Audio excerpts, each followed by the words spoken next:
high-protein food that's made from wheat gluten. Some people call it wheat meat.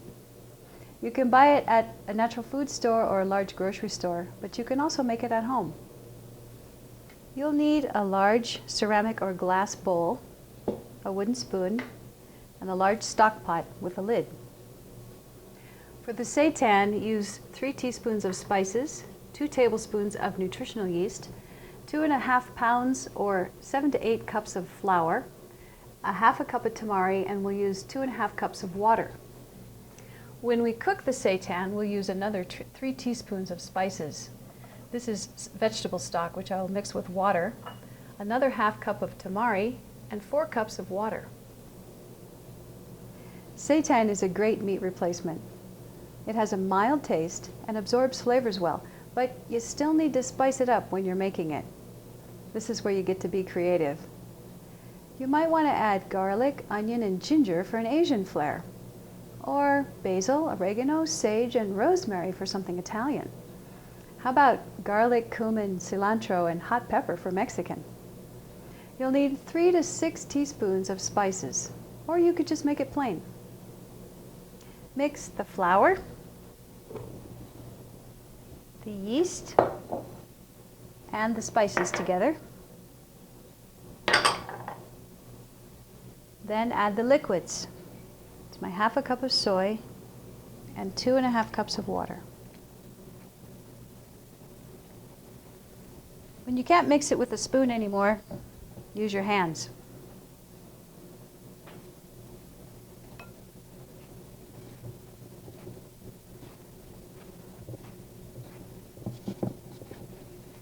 Turn it out onto a board or your counter and begin kneading. When it's no longer sticking to the countertop and is like a good bread dough, we're going to roll it into a ball, put it back in its bowl, and let it rest for just a few minutes. The next step is to prepare the stock to cook the dough. I'll add my vegetable stock, my spices, my tamari, and 4 cups of water. Now you wash the dough. You need to get the starch out. Start with warm water in the bowl, and what you're going to do is knead the dough inside the bowl and the water. When the water turns clear, the starch is all out. This could take 15 to 20 minutes. As you continue in this process, cool the water down. And as you knead, you'll notice that it's a very strange glob. You have to be careful to keep it together. And the water will get clearer as you continue kneading.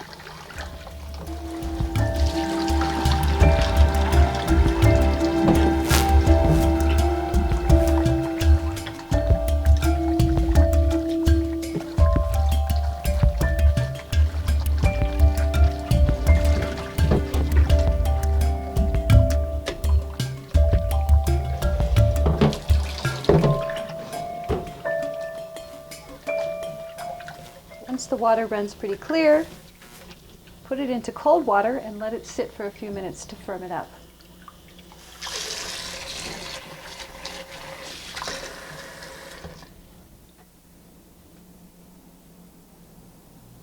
So I let it sit in cold water for a few minutes, and now I'm draining it.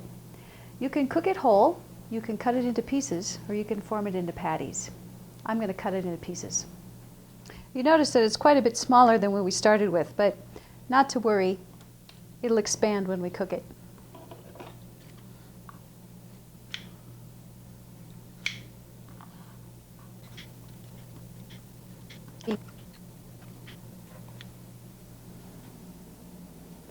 Add your seitan to a cold pot.